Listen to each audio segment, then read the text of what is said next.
আজকের ভিডিওতে আমরা ক্লাস 10-এর ভেদ চ্যাপ্টার থেকে একটা গুরুত্বপূর্ণ অঙ্ক করব। দেখো, দেওয়া আছে এক্স প্লাস ওয়াই সমানুপাতি এক্স মাইনাস ওয়াই, তাহলে দেখাতে হবে যে X square plus Y square সমানুপাতি এক্স ওয়াই। তাহলে দেখো, এখান থেকে অঙ্কটা আমরা শুরু করব।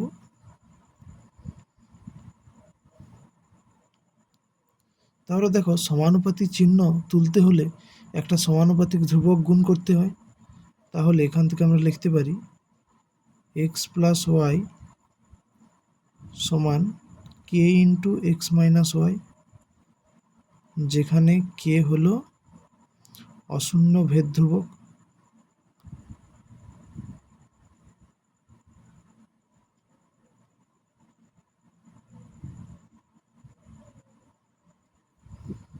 তাহলে এখান থেকে লিখতে পারি বা x plus y divide by x minus y সমান কে বাই ওয়ান, মানে শুধু কে।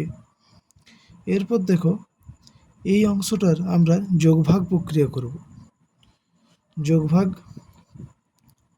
তাহলে যোগভাগ প্রক্রিয়া থেকে পাই X plus Y plus X minus Y divide by X plus Y minus X plus Y.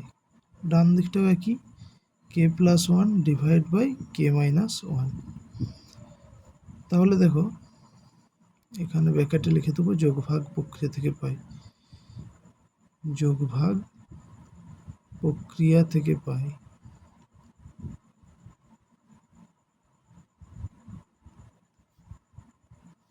তাহলে দেখো, এখানে ওয়াই ওয়াই কাটবে, এখানে এক্স এক্স কেটে যাবে। তাহলে এখানে থাকছে two X divide by two Y সমান K plus one divide by K minus one. দেখো, এই ডান দিকের অংশটাতে কোনো চলরাশি নেই, অর্থাৎ এখানে শুধু কে আর সংখ্যা রয়েছে। যেহেতু কে একটা ধ্রুবক, তাহলে এই পুরো সংখ্যাটাকে আমরা একটা ধ্রুবক ধরতে পারি, বা এখান থেকে লিখতে পারি এক্স বাই ওয়াই সমান এম। ব্র্যাকেটে লিখব K plus one divide by K minus one সমান ধ্রুবক সমান এম ধরি। তাহলে এইটা যেহেতু ধ্রুবক, তাই অন্য একটা ধ্রুবক দিয়ে এটাকে লিখতে পারি। তাহলে সেটা আমরা লিখলাম এম, সেটা ব্র্যাকেটে লিখে দিয়েছি। অতএব এখান থেকে আমরা লিখতে পারি এক্স সমান এম ওয়াই। এবার দেখো, আমরা এই অংশটা নিয়ে কাজ করব। এখন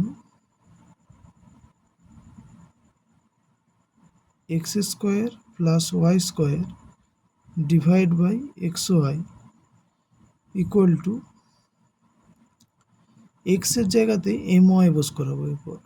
তাহলে এম ওয়াই তার square plus Y square divide by m y into y.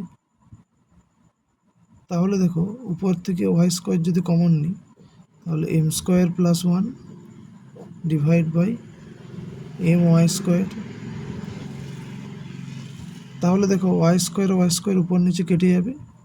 তাহলে কি থাকছে, m square plus one divide by m.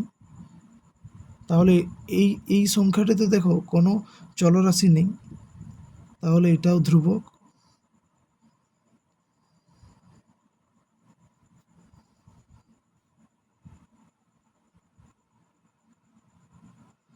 তাহলে দেখো, আমরা জানি দুটি রাশির ভাগফল যদি ধ্রুবক হয়, তাহলে সংখ্যা দুটি সমানুপাতি হয়। অর্থাৎ এখান থেকে লিখতে পারবো X square plus Y square সমানুপাতি এক্স ওয়াই। বেশ, প্রমাণিত।